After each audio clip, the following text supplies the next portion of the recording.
welcome to Your New Jersey. I'm Lisa Marie Falbo. On today's show, we'll hear from one of the three St. Joseph's Hospital Black History Month award recipients. But first, you may know legendary Def Leppard drummer Rick Allen as the driving beat behind iconic hits such as Pour Some Sugar on Me, Love Bites, and Hysteria. But did you know he's also a talented painter? He will be displaying his artwork at the Gallery in Atlantic City on February 11th before their concert at Hard Rock Arena. Joining me now to discuss the event is Rick Allen himself. Rick, welcome to the show. Thank you very much. Nice introduction. Oh, thank you. That's what we try to do here for our VIP guests. So I had no idea you were an artist of the non-music variety. Neither did I. But I mean, to be honest, I started painting when I was a kid because I just loved the chaos. It was fantastic. I got more paint on the floor and on the ceiling and on me than anywhere else. And then round about the age of sort of 8 or 9, my grandfather, he bought me my first camera, and that kept me occupied. And then more recently, my youngest daughter, she's 12 now, but after she was born, it wasn't long before the two of us started painting together, and that kind of just reignited my passion for wanting to do it. And I also realized that there was a very therapeutic value to painting also, just in the same way that music has been really healing for me as a musician. I love that you took this hobby and really went after it with your daughter. I mean, what a great bonding experience. I find it's fantastic, and it really during these last couple of years, where a lot of us have spent a lot of time at home. It became a thing, where it became a family thing, where we'd all get together, and instead of being glued to an iPad or technology, we were able to do something that was a lot more wholesome. It kind of felt like game night, sitting around and doing something other than glued to a screen. So it was actually really good for us as a family and brought us together. I absolutely love that. And you're right. We all had to pour ourselves into something constructive, especially during those lockdown months. That's for sure. So talk to us about the art. What are some of the specific subjects you're painting? Well, must be like 10 years ago now. I painted my first legend. And that was Steve Clark, a really good friend of mine. He was actually the guitar player with Def Leppard. Unfortunately, we lost him, which was uh, which was just devastating for all of us. But nice little story. I was near completion, and I took a photograph of it, of this Steve Clark piece, and I sent it to my mom in England, who happens to keep in touch with Steve's mom, Beryl. And my mom showed it to Beryl, and I think Beryl had a few tears, and she was very complimentary. And she's like, he captured Steve's essence, in such a beautiful way. And I think that was the thing that really inspired me to keep painting legends. So I I that was my first, and then the last one that I did was Charlie Watts with the Rolling Stones, and I was fortunate enough to meet Charlie. Lovely guy, very unassuming. You wouldn't think he played with the biggest rock and roll band in the world, but he was such a sweet man. And probably if it wasn't for Charlie Watts, I may not be doing what I do now. I may not be playing drums the way I do. So all of these wonderful artists, musicians that I painted, I think they've all inspired me in one way, shape, or form. So they're the pieces that I'm kind of the most proud of. Are you working on any right now? Well, I mean, sadly, we just lost Jeff Beck, and then I just heard yesterday, you know, um, David Crosby left us. So, I kind of got my work cut out for me. It seems like I hear about that more and more and more. You know, I guess it's the age that we're at.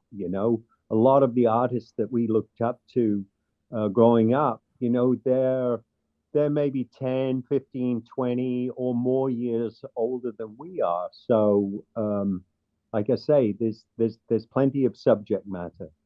How did your background as a rock drummer inspire you as an artist?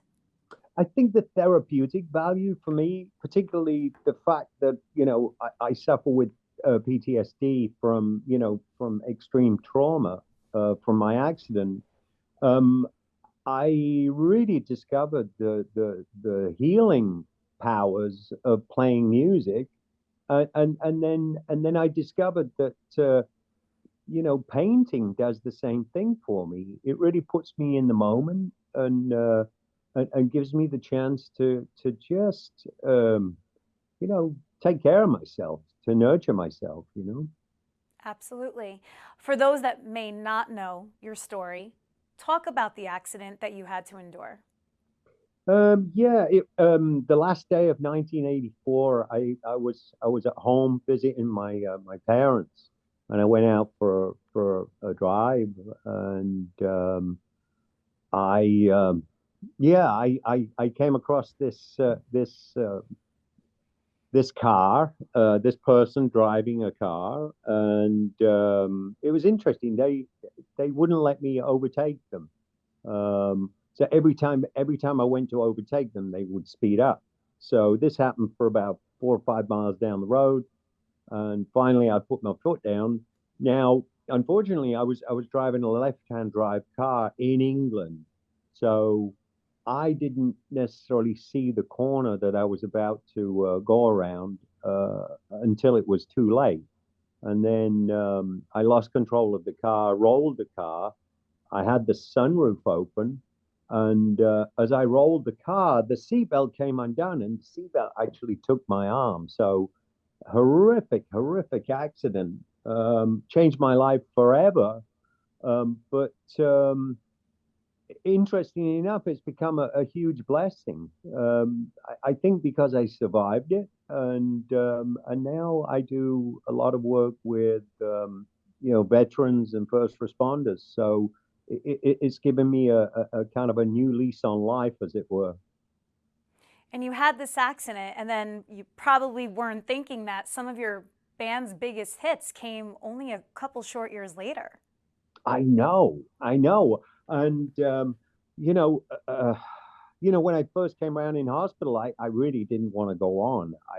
To be honest, I didn't really want to be here.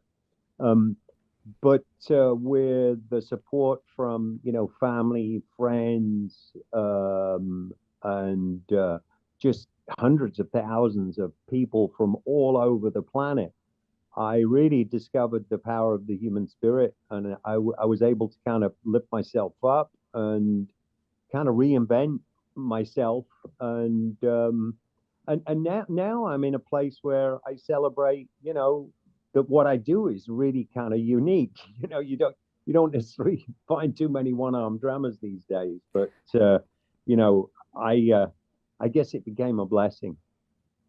How did you tweak your profession? Because obviously, with your new situation, you had to, I guess, relearn how to do things. I was able to do things that I could never do before. I mean, yes, there was a certain amount of learning involved, but not as much as I thought. It was something that just developed organically. Let's talk about you and the band. I obviously want to talk about the shows you have coming up here in New Jersey, but I mean, it's been decades at this point. I mean, even the college kids today are blaring your music in those college bars, right? I mean, you are so iconic. Just talk about what that feels like. Well, I mean, as a kid, I couldn't see past the end of today. I was just in it because I loved to play the music. Um, I would have done it for nothing. But over the years, these songs have taken on a life of their own. I think music is it's almost like it's a time machine. It takes people back to, you know, uh, points in their life that were sort of coming of age experiences, like doing something for the first time, or, seeing something for the first time, whatever. And I see that all the time on people's faces when I look out into the audience. I see that people are having a moment, and I realize that these songs really do take on a life of their own, and take people back to a place, years and years and years ago, and they remember it really vividly. So, that's become a massive blessing, that we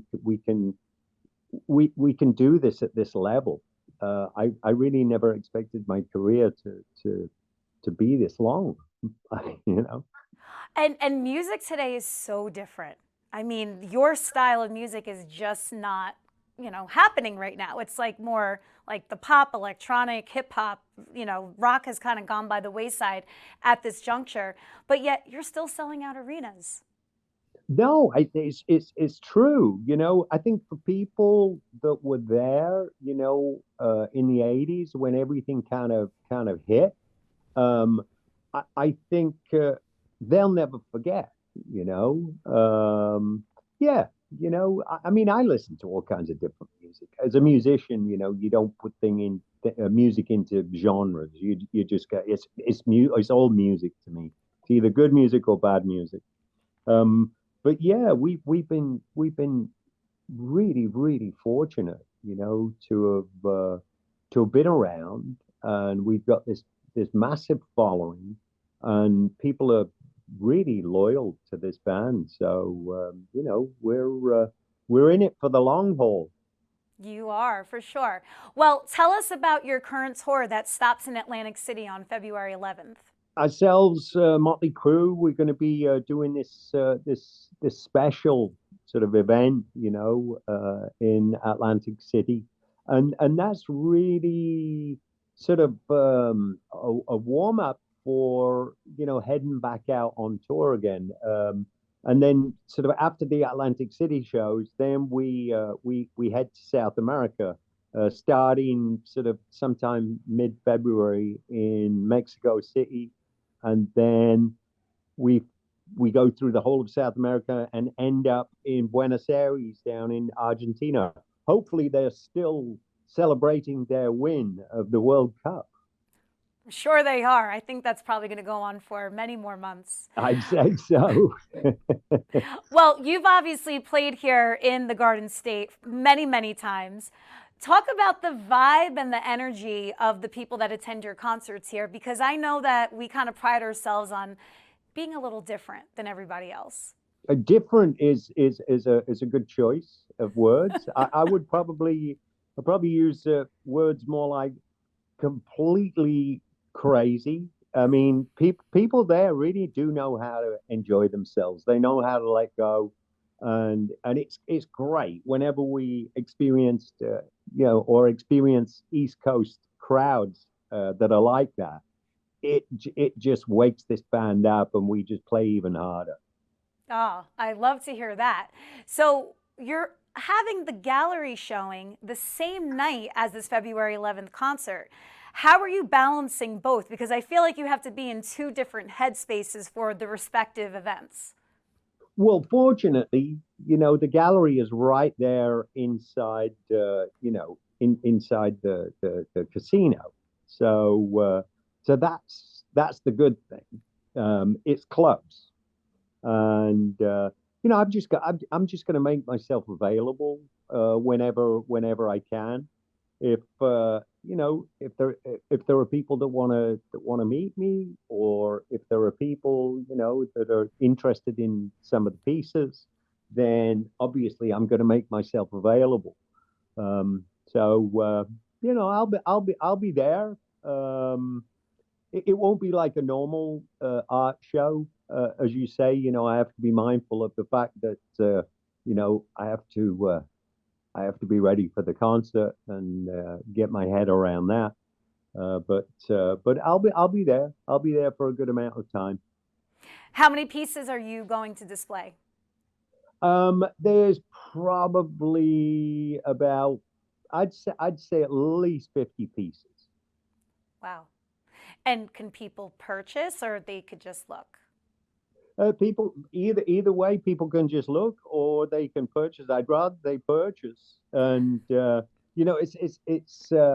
it's kind of fun because a portion of each of the pieces goes toward veteran and first responder programs. So, um, people will be happy to know that they're part of, helping other people out. Absolutely. Rick, this was such a fun interview. Like I said, my husband and so many people are going to be jealous of this time we spent together. But where can people find out more about you, the band, and of course your art? There's always fun stuff going on my social, Rick Allen Live, on Instagram. That's the one I tend to use the most. But if you go rickallen.com, you can pretty much navigate your way to, everything to do with me and everything that's going on. So that's a good place to start. Rick Allen of Def Leppard, thank you so, so much. Keep rocking, and we look forward to seeing you for many, many more years to come. I appreciate that. Thank you very much. And try and get as much mileage out of this with your husband as you can. I will. I will. Thank you. No problem. St. Joseph's Health, in partnership with the St. Joseph's Health African American Affinity Group, recently awarded 3 individuals for their extraordinary acts and positive impact on the lives of African Americans in North Jersey at the 8th annual Dr. Martin Luther King Jr. Service Awards. Joining us now is one of the recipients, Lunick Addison Boyd, founder of A Day at a Time organization and CEO of God is Great Apparel. Lunick, welcome to the show. Hi, Lisa. How are you? Oh, it's been too long since I've seen you, and I see you are doing amazing things. Let's first start with this award. What was your reaction of receiving this prestigious honor from your community?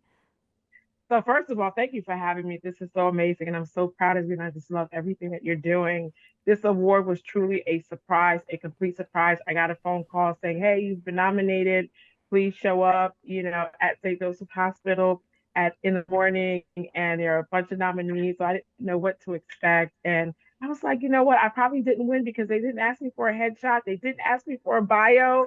And then, as they were going on with the awards, and I hear my name being called 1, 2, 3, or 4 times.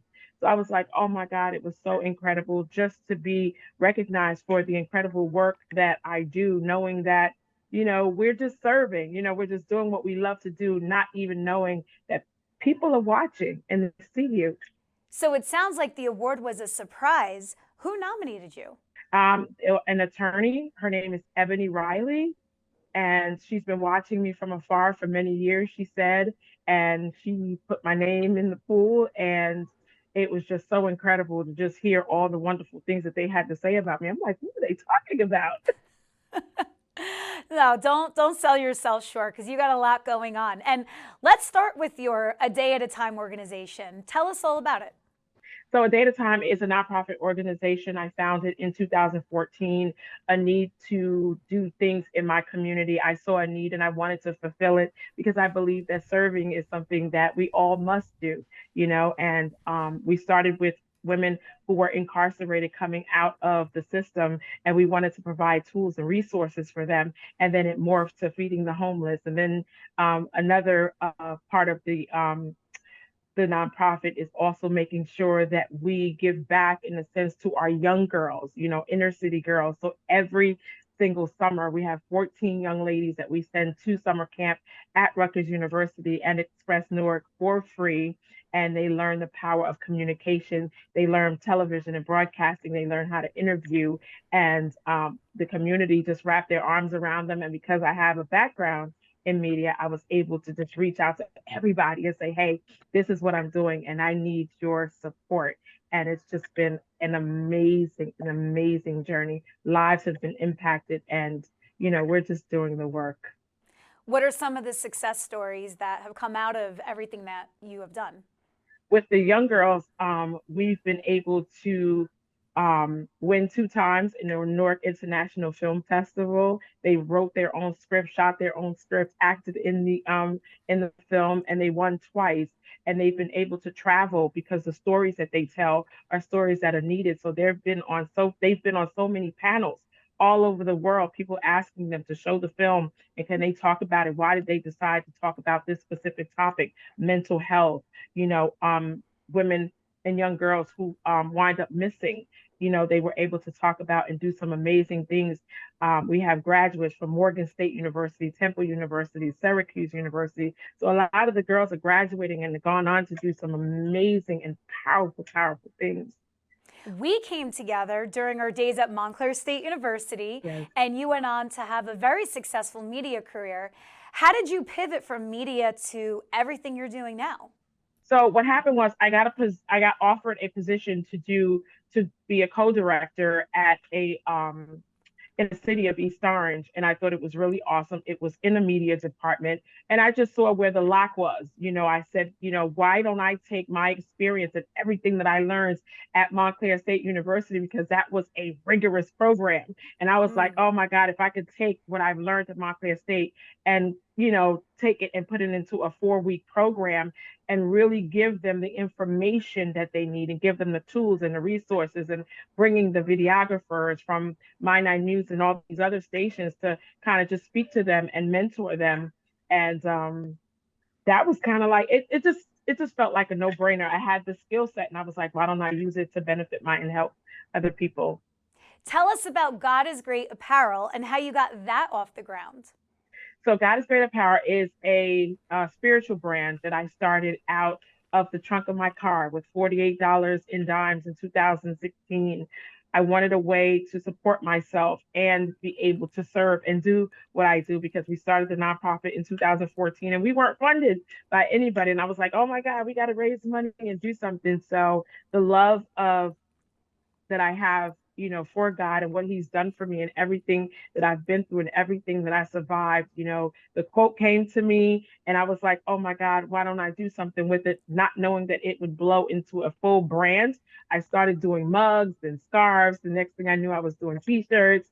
And then people started asking online. That's the power of social media. They started asking online, how do I get this? How do I get this? I'm like, what? So they're like India, Africa, from all over. So I was like, oh my God, let's build a website. And then people started asking, and there was a demand. So I began to fulfill that demand. And now here we are. We're in, going on year number 7, and we're inside Livingston Mall with 5,000 square feet. We're changing lives because people are coming here and they're sharing their powerful overcoming stories, and what they've overcome. So this has truly been quite a journey. Well, it's a testament to the passion that you have for it because not a lot of people lately are opening and thriving in brick and mortar stores, right? Everything has gone online, but it seems like your community really gravitates towards seeing and feeling your vibe and energy. Yeah, and I think it comes from being transparent, about everything that I've been through. I think a lot of times, people are ashamed of their story. They're ashamed to share, like what God did for them. I'm a very spiritual person, and I honestly believe that, every single thing that I've been through led me to this place, and everything that I've been through was absolutely necessary for me to get to this point. So I found my tribe, or should I say, my tribe found me, and together now we're just like, doing some really amazing, incredible things. What is that story? Because I know that you've had a lot of bumps in the road to get to where you are Ooh, today. yes. So I am 18 years clean from drug addiction. And I managed to somehow still get 2 degrees. I was able to thrive in media. I worked in news, as you know, for many years. And just being able to turn my life around. I went into a 28-day program and I made a decision that I was going to do something with my life. And I knew that it was important for me to dig myself up out that valley of the beast, because I was really in a dark, dark place, Lisa. And through the grace of God and everything, that I've been through, I've been able to help other people do the same thing, recover, put the drugs down, get their lives in order. And it's been a journey, and it's been an incredible journey. Lunique, where can people find out more about everything you got going on? So every time someone makes a purchase at God is Great on the website or in the store, a portion of the proceeds benefits everything that we do concerning A Day at a Time. So A Day at a Time NJ, you can find us there, and it's ADAATNJ.org. Love that. Shopping for a cause, nothing better.